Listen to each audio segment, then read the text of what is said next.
favorite scary movie.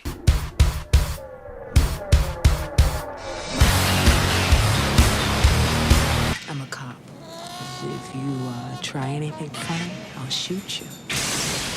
Women. Vampire in Brooklyn. Wes Craven was really in his bag in the mid-90s.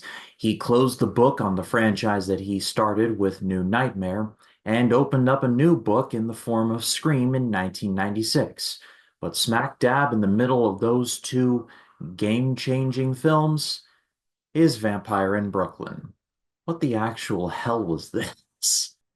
Dracula, played by Eddie Murphy, moves to New York City. He gets his own Renfield and his own Carfax Abbey. However, what he doesn't count on is falling in love with a police detective named Rita, played by played by Angela Bassett. So in the movie Tower Heist, when Eddie Murphy's character says he's going to have sex with Rita, that's what he meant. This movie's weird. I It's not necessarily bad per se. It's Wes Craven in the mid-90s. This was his prime, so we're getting prime cut Wes Craven. You're never going to be wrong there. And Eddie Murphy is legitimately funny in places, but I feel like the biggest problem here is that the movie in parts just does not know what it wants to be. In my research, come to find out, Eddie Murphy basically did this to get out of his exclusive contract with Paramount. He had one more film left before he left Paramount, and just decided this because it was like, you know what, it's my last one, just give me anything. He would later go on to do The Nutty Professor, which would do very good things for his career. Here, though, he wanted this to be more of a straight-laced horror film. However, it was Wes Craven who pitched doing this more as a dark comedy instead of pure horror. I would have loved if Eddie Murphy had gotten his way and gone the straight horror route, because history has shown that comedians who end up going the horror route, in certain cases, can be genius. Robin Williams in One Hour Photo, for example. Jordan Peele started off as a sketch comedian on Key and Peele, and now he's one of the most respected horror directors going today. It can be done. And I feel like Eddie Murphy could have pulled it off. But when the movie actually tries to be funny, it gets cringy real fast.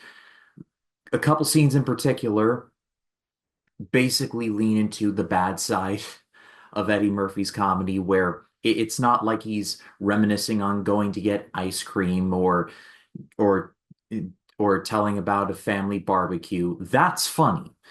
It's the part where he puts a ton of makeup on his face and tries to be someone else. That's when it gets real awkward. He plays two other characters in this movie, he being Murphy.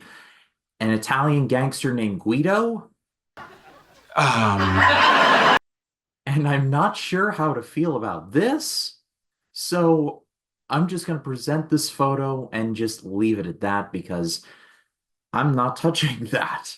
But then later on in the movie, he plays a pastor named Pastor Paulie who cannot enter into the church he's supposed to preach in front of because, Antichrist stuff. And so he ends up doing the mass outside. And this just lasted what felt like forever, and just, I wanted it to end.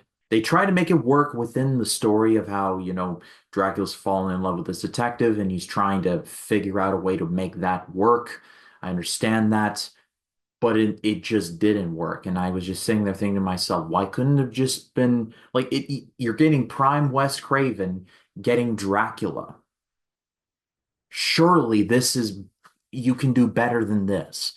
But this is unfortunately a mixed bag. Not a bad movie by any means, but this just, considering it's prime Wes Craven, Eddie Murphy still relatively popular, and Angela Bassett, this should have been a whole lot better than what we ended up getting.